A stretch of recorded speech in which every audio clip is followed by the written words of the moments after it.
ẹja gbòye wọn mú ìyàwó lára ọkọ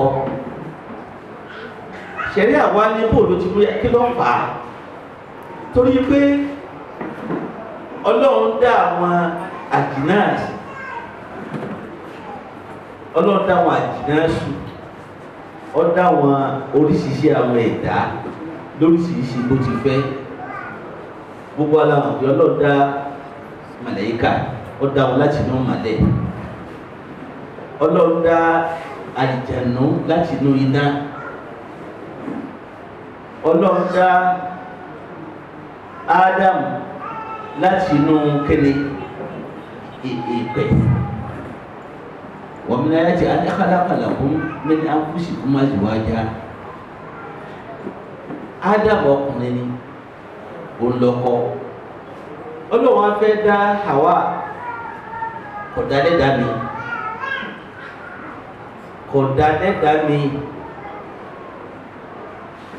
ẹni pé ọdẹ́dẹ́ àkọ́kọ́ ọdá kejì ọdá kẹta ìgbà tó wá fẹ́ dáyàwó fún ẹnì kẹta yìí ọwọ́ amúlára rẹ̀ kò sọ yí pé mo dáyàwó ẹ ó tún dá Ọlọ́run wá ní kí ló dé tí mo fi ṣe bẹ́ẹ̀ torí lákọ̀ọ́kọ́ amẹ̀lẹ́kàtọ̀ Ọlọ́run dá wọn láti inú màlẹ́ ìgbẹ́ náà kò lè wá dá dámọ̀tọ̀ dánú èpẹ̀ torí àwọn eléyìí láyé ṣúná lọ àmọ́ àmọ́ra wọn ẹ̀fọ́ àdúrà máa yùn màrú wọn ìṣẹ̀lẹ̀ tọ́lọ́mbá wí fún ẹni lọ́ba bá láṣẹ ní ìwọ máa ṣe ṣùgbọ́n láì yá nìkì àmàlẹ́ ọmọ ṣe ṣọ́ọ̀tù sọ́fà ó ní wà má mi ná amẹ̀lẹ́ká gbàjẹ́ fẹ́ sọ̀rọ̀ wọ́n ní wà má mi ná ilé àdàrú máa kọ́ ọ́ máa dùn báwọn ti pọ̀ tó kálukú ló ní iṣẹ́ tó lọ́wọ́ fún un sí. Ìgbà tí obìnrin yẹn bá wá ní ìsẹ̀ ìdáàbò gbọ́ ni pé ọ̀rọ̀ àkọ́kọ́ lélẹ́ yìí o ọ̀rọ̀ àkọ́kọ́ lélẹ́ yìí ṣèbí àti jẹun ká àtàtà ọ̀rẹ́ ní. Bàbá wa kan níjọ́ tí ìkan náà brothers wa tó fẹ́ lọ fẹ́ ọmọ wọn bàbá yẹn sọ fún mi pé ọ̀rẹ́ wa fà o ewúrẹ́ mi gẹ́gẹ́ ni mo sọ mọ́lẹ̀ tí mo sá ẹ̀gẹ́ fún ìwọ ló ní kí n tú fún ọ o bóò ló ṣe máa bá sá ẹ̀gẹ́ fún ní àsìkò tí ọmọ fún ẹ̀gẹ́ jẹ àwa la lọ gba àwọn obìnrin lọ́dọ̀ àwọn òbí wọn ibi kan tí wọ́n á wà highly painful táwọn ọkùnrin gbọ́dọ̀ máa ronú pẹ̀ òun wípé àwọn ẹni ní ti tọ́jú àwọn obìnrin bọ̀ láti inú oyún tó fi dàpọ̀ tó ń jáde láyé àti tó dà kán jáde sí inú ilé ayé tẹ́ ń tọ́jú wọn tó fi dé àkókò orí kó wọ̀ ẹ wà ní kíláàsì tó táwọn obìnrin yẹn máa wà sí àsìkò tó yẹ ká máa wúlò fáwọn obìnrin ṣùgbọ́n àgbèrè wọn. ìlú jẹ́ pé ó dúró déédéé tó ń múnádóko kò yẹ kí adó tútù ká máa wò pé owó tí mo máa san kò sówó tẹ́bà tí ra kọ́tẹ́ fẹ́ lò ẹnì kan kò ní dá yín lóhùn kò yẹ kí ó rí bẹ́ẹ̀.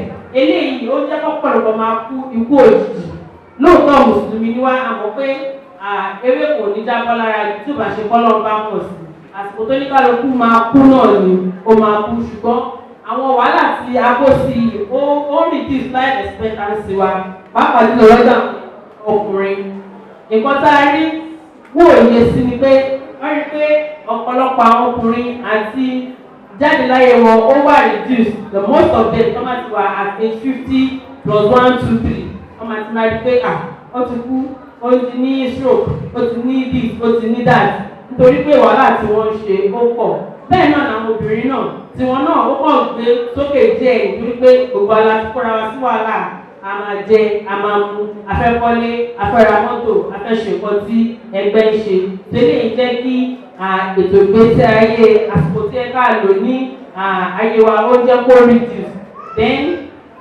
mo sọ nípa ìjẹ ìmu ọ̀pọ̀lọpọ̀ orí oúnjẹ gidi jẹ and the lack of balanced diet. Tàbá wá rí àwọn ọmọ wa wọ́n máa ní orí tó tóbi ikùn wọ́n máa tẹ̀ jù à ń pè ní marasmus wàṣọpọ̀ kí ló tọmọ ìwá rí báyìí wọ́n máa ní kọ́kọ́ ṣe ó dà ó lè jẹun lánàá kí ni nǹkan tọmọ ẹ̀ ń jẹ ṣáà lè àdìjókòó pòkè láàárọ̀ ìbátọmọ ìfẹ́ jẹun nǹkan tó jẹ tí nǹkan tó máa ṣe láǹfààní wà ń bẹ̀ for instance máa ní pòkè kò sówó lọ́wọ́ wa o ẹ fẹ́ mu gàrí tó bá mu gàrí Then fish sugars, you are still taking something. Go see any other thing in there because the garri you took is carbohydrate. The sugar you take is still going back to carbohydrate, which is sugar. So it's still the same. Tó bá yẹ pé irú 500 naira yẹn tó bá pé ẹ̀wà láfíra tá a bá ṣe ẹ̀wà yẹn tẹ́ pa nípo díẹ̀ nílé ká fi epo sí ká fomi sè é ó ti ní protein ó ti ní fat and oil ó ti ní àwọn kan èròjà díẹ̀ jẹ́ kó ti súnmọ́ pé oúnjẹ yẹn ti fẹ́ bọ́ sí nǹkan tó balance kò ṣe pé ká jẹ ẹ̀bàrà pátá kínú pọ̀ọ̀kù rárá fún tó bá yẹ pé nǹkan díẹ̀ la bá jẹ tó lè ṣara lóore it goes a long way. orúkọ yín ṣàtìlẹ́. Sirajuddin Al-Asra Bilal, Director Inayatullah International Academy Ìwó. lára nǹkan tẹ́ sọ nígbà tẹ́ ń gbá àwọn tó wá níyànjú tẹ́lẹ̀ sọ fún wa ní bí àwọn nǹkan mẹ́ta ní ṣòkè tí ọkọ àti ìyàwó wọn lè ṣe tó máa jẹ́ kí ilé wọn wà. Bẹ́ẹ̀ni, àkọ́kọ́ gba ọkùnrin yànjú kó mọ àwọn ẹ̀tọ́ tí Ọlọ́run pèlè lórí pé kó ṣe fúnyàwó, kíyàwó náà mọ ẹ̀tọ́ tí Ọlọ́run pèlè lórí kó ṣe fún ọkọ rẹ̀. Táà méjì bá ti mọ ojúṣe ara wọn, kò ní sí nǹkan kan tí ó lè darí wọn padà kúrò ní ìtọ́lọ́run àmì méjèèjì. Bẹ́ẹ̀ náà tí ọba ti máa ń torí tọ́lọ́run fi dáa, tọkọ máa ń torí tọ́lọ́run ṣe dá sí ayé láti fẹ́yàwó, àmì méjèèjì wọ́n lè jọ bára wọn mu, kò sì ní lè sì tọ́ òtúká láàrin wọn, torí wọn kálukú ní ìwọ ẹnìkejì fún un. Lẹ́yìn obìnrin gbọ́dọ̀ mọ̀ yìí pé ojúṣe òun tọ́lọ́run ti torí ẹ̀dá òun fọ́kọ, òun kọ́ jẹ́ wípé bóòlù ó ti máa rí dùnà ní gbogbo ìgbà. Ọlọ́run ṣe ń sákàní fún ọkọ rẹ̀ tí ibi tọkọ bá dààmú lọ tó bá dààmú bọ̀ òun yóò fi lára balẹ̀ bóyá yóò màsáàjì ẹni bóyá yóò ṣe gbogbo nǹkan tí nìyí yóò fi dùn tí yóò fi kó mọ́ra tọkọ ó rí i pé òun fi rí ayé wá náà ni wọ́n máa ṣe tó ń tọ́lọ̀ ṣe dá nìyẹn. Nítorí náà ọkọ ní ìsìláàmù fílẹ̀ pé máa ṣe wàhálà kiri. Ọlọ́run ṣe wọ́n ní ẹran òjò ẹran òòrùn kó wọ́n pa wọ́n lọ́lọ́run fi dára wọn níbo ti dáa. Ọlọ́run dára obìnrin ní ara tí ó lẹ̀ á rí i pé obìnrin ara ẹ̀ yàtọ̀ sẹ́ bọ́lọ́run ti dára àfi tóbìnrin bá tì ìyá rẹ̀ lòkù tó fi ṣe para ẹ̀ lọ́rùn. Nítorí náà bọ́lọ́run ti dọ́bìnrin tọ́lọ̀ jọkùnrin ìyàtọ̀ ń bẹ láàrin méjèèjì. Bọ̀tí oríṣiríṣi àwọn nǹkan nazawati shayatin, àwọn nǹkan ìròrí míì tó ti wọnú ọpọlọ wa tó jẹ́ kí mùsùlùmí wá kò má ọba ìdílé mùsùlùmí jẹ́. Ìyẹn ló jẹ́ kí wọ́n máa sọ wípé gbogbo ntọ́kùnrin lè ṣe lóbìnrin lè ṣe, kódà obìnrin lè ṣe dájú bẹ́ẹ̀ lọ. Ntọ́lọ́run dá obìnrin fún òní kí ẹ̀mí ọkọ balẹ̀ lé lórí. Ntọ́lọ́run dá ọkùnrin fún ni bí ó ti tọ́jú ọkọ rẹ̀, bí ó ti tọ́jú àwọn ọmọ tí ó ràn ní gbogbo ibi tó bá yẹ kó rán wọn táwọn méjì sórí tẹ́yìn ó fi dáa yóò fi lè wà lìjánà náà. ẹ wá fún wa ní ọ̀rọ̀ ìyànjú fún pàápàá jùlọ nípa nǹkan tó ń ṣẹlẹ̀ ní sẹ́gbẹ́ gbogbo nǹkan tí wọ́n báwo wá ní ọ̀rọ̀ ìyànjú ní ṣókí tí ó lè jẹ́ kí gbogbo nǹkan dá nílé. Gbogbo ń tọ́ wọn láyé nǹkan ọmọ wọn lọ náà ni ọwọ́n ń dọ̀ta nígbà tó di léṣe àríyọ́rọ̀ ó tó lè léṣe láṣìá nígbà tó di lọ́dún àtúnyọ́rọ̀ ó tó lè bí ó ti máa lọ nìyẹn. Ní tó kọ́ mi yẹn ni kó fókọ̀ ìṣẹ́ náà ọba rẹ̀ àti ibi tí ń lọ. Ìgbìyànjú mi ni pé ẹni tó ń kálukú bá ní òun náà ni kọ́ máa ná níwọ̀nba tí ọba mu tọ́jọ́ dọ̀rúrà ni tọ́jọ́ làlúrí nínú ìgbésí ayé wọn. Kì í ṣe pé wọ́n máa fẹjú sí nǹkan mìíràn. Ẹgbẹ́ bá jẹ́ pé sẹ́pọ̀ tí òun ilé tí ó gbé kọ́mọ jù bẹ́ẹ̀ lọ kọ́mọ lọ gba fúláàtì. Ẹgbẹ́ wọn gbé tó lágbára wọn àti ìyàwó ẹ̀ nínú ìdojúkọ náà ni ó gbà kó ọmọ lè di ara wọn títí lọ́wọ́ tó fi ọkọ̀ owó tó ní kéré sí i.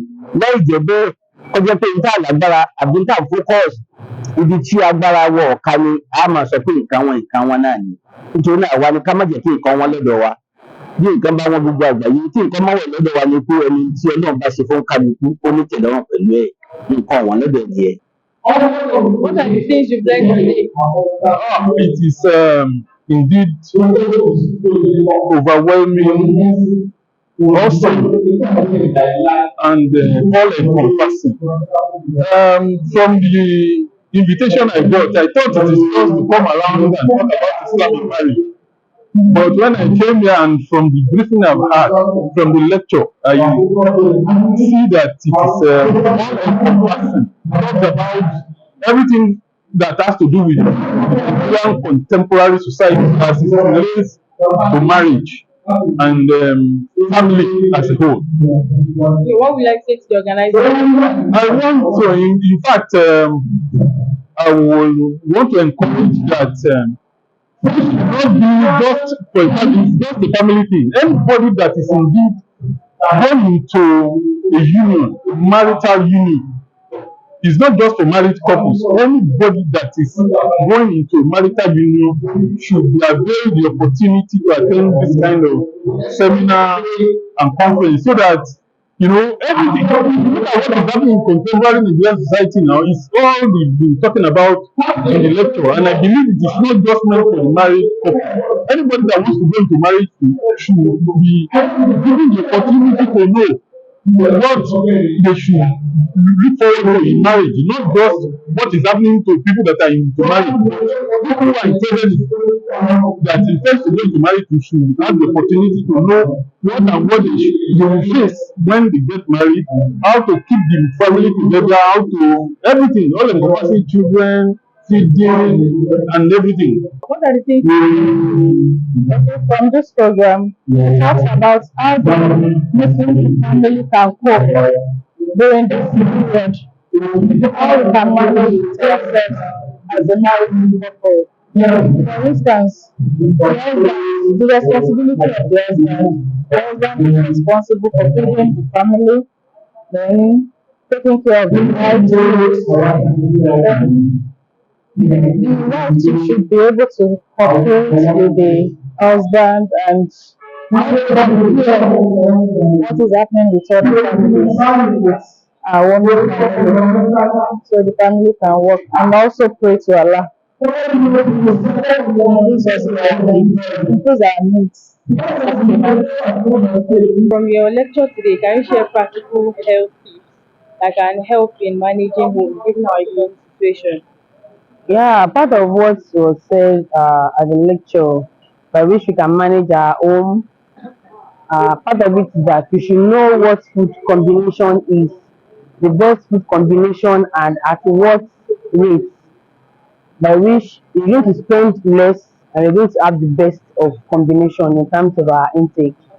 Example, if you have 3 rounds of egg and we have about 6 children, you can make it in an egg omelette and it will go round instead of cooking it as a whole. Some people they claim they don't share egg with people. But then you make it in form of omelette and you cut it, it comes out like a pizza and everybody have a share in it. So Okay.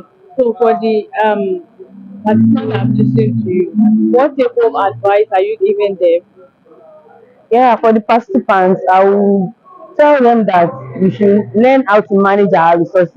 There are so many things that we know and we have that we're not making good use of because we're always looking up at buying big things, spending extravagantly. So when we have little amounts with us as the manager of the home, particularly the women of the home now, we should be able to manage it with what we have. When you get to the market, buy things in small quantity. We don't need quantity, we need quality. So if it's little good I can get with little meat and little fish put together to make a balanced diet, and that will be good for the home. Your name and destination, sir. Yes, my name is Hashim Olajide Emmanuel. I'm the chairman of this marriage seminar committee, which we have been doing for the past 15 years here at Otm Muslim Ikeja branch. Okay. Tell us a bit about OTM. Now, as I said, the OTM, that's the Organization of Otm Muslimin, is a national organization, is an Islamic movement. We about dawah, about calling people to Allah's path, about telling people the right thing to do, and cautioning them about what is wrong for us to do as humans, as family, as a citizen, and in any way we want to call it. Okay. So what inspired them to pick the topic of this year's marriage seminar? Now, alhamdulillah, this topic was carved from the fact of what's really happening in the country right now. Nigeria is going through a lot, and all the things that Nigeria is going through is bouncing more on families, on family. Before you talk of society, before you talk of schools, before you talk of health, it starts from the family. So we now look at, okay, from the Islamic point of view, what can family do? How can they cope? How can they maintain their relationship with Allah, relationship with people in the midst of this economic crisis? We all can go, we all can see it. You see how Nigerians are suffering to eat three daily meal. You know how wives are fighting with their husband. You know how children are disturbing the father, the mother, based on what they have cannot cope with what is happening now. So we are now looking at, okay, what's the insight from Islamic point of view, that we need to maintain our relationship with Allah. We need to be steadfast. And with all this means, how can we manage our wife? How can the wife manage the husband? How can both of them manage the children? And how can we manage our relationship with our neighbors and the society at large? Okay, so after listening to this lecture, how do you think the guest speakers and the other people that were invited would have impacted the topic on the participants, and what's the advice you would give the participants after listening to this? Yes, I think our lecturer today, Dr. Sirajuddin Bilal, has done a very good job. He was on point throughout his lecture. He has sent a lot of messages to us on how we can the usage of the wife, in this present situation. And I encourage all our participants today. I know some people don't jot what the Imam has said. Please, let's work on it. Let's walk the talk. Don't let us just hear what they have said. Let's work on it.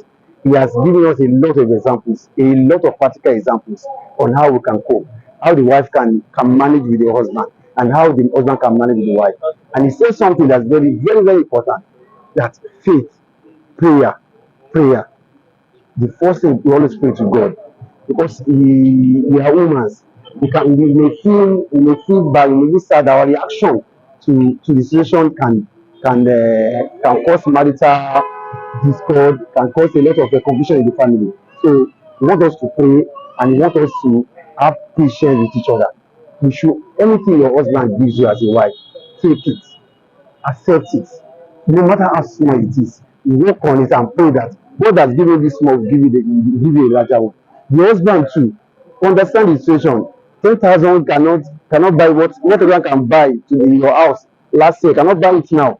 2,000 to cook a stew now is not possible again. So it's like that. But what will you do? You still manage what you are. Be faithful to your wife. Be faithful to your family. Then Allah will put barakah in whatever they are giving them, and all of us will be okay. And I just with Allah will be maintained. I think I want all our participants today to take heed to those advice. A lot he has said. So and I know they've all heard, and this should be a way. I mean, with few of us here spreading the message to others. I think it's a way to calm the tension, calm the nerves of the Muslim family, to that we now extend that to the non-Muslims also.